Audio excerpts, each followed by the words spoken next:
ناظرین، سب سے پہلے آپ یہ ویڈیو دیکھیں۔ اور ہم تو ایک ایسے دور میں زندگی گزار رہے ہیں جب 5 سال کی بچیوں کے ریپ ہو رہے ہیں۔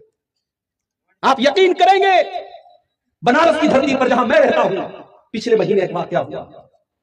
8 سال کی ایک بچی کا انتقال ہوا، رات میں انتقال ہوا، صبح باپ فجر کی نماز پڑھ کے قبرستان گیا، اپنی بیٹی کی یاد آئی، بیٹی کی قبر پہ گیا، اس نے دیکھا کہ بیٹی کی قبر کی حالت بدلی ہوئی ہے، رات میں جیسے میں نے قبر بنائی تھی، قبر تیار کی تھی، ویسی قبر نہیں لگ رہی ہے، ایسا لگ رہا ہے کہ قبر کی مٹی کو کھودا گیا ہے، قبر سے کچھ نکالا گیا ہے۔ اسے ڈاؤٹ ہوا، وہ گھر آیا، اس نے اپنی بیوی سے کہا، بیوی نے کہا میرا دل بھی بہت گھبرا رہا ہے، میں نے کل رات میں بڑا بھیانک سپنا دیکھا ہے، چلو میں قبرستان چلتی ہوں۔ قبرستان وہ عورت، وہ بچی کی ماں جب گئی اور اس نے قبر کے اندر سے جب مٹی ہٹائی ہے، اندر بچی کی لاش غائب ہے، بچی کی لاش غائب ہے۔ پورے قبرستان میں جب تلاشی لی تو قبرستان کے کسی کونے میں بچی کی لاش ملتی ہے۔ پھر اور تحقیق کی، وہاں کیمرے وغیرہ لگے ہوئے تھے، کیمرے وغیرہ سے جب تحقیق کی گئی پتا چلا کہ اسی محلے کا ایک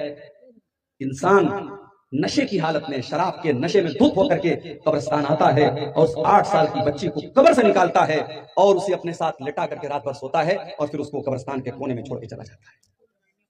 یہ وہ دور ہے میرے بھائی جہاں قبرستان سے، قبر سے، وہ قبرستان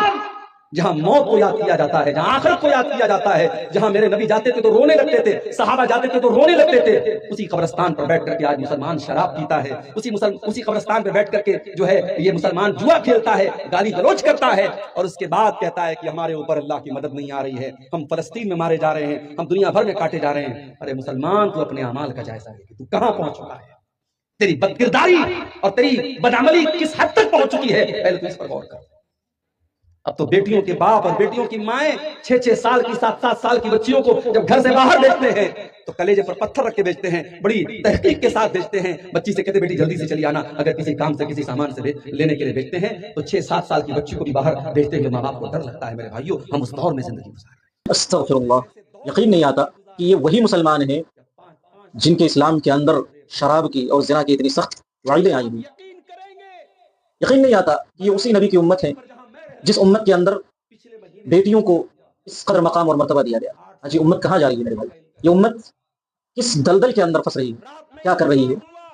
اس کا کیا فیوچر ہے، کیا مستقبل ہے، اور اس کی تعلیم کیا ہے؟ آج یہ ان تمام چیزوں سے ایک دم نیچے گر چکی ہے۔ ایسے واقعات جب ہمارے سامنے آتے ہیں تو سن کر خود ہی افسوس ہوتا ہے کہ ایک مسلمان کا کیریکٹر، ایک مسلمان کا اخلاق اس قدر گر جائے گا اور اس قدر گھناؤنا اور اس قدر گھٹیا عمل کرنے پر اتر آئے گا، یہ سوچنے والی بات ہے، خود ہی افسوس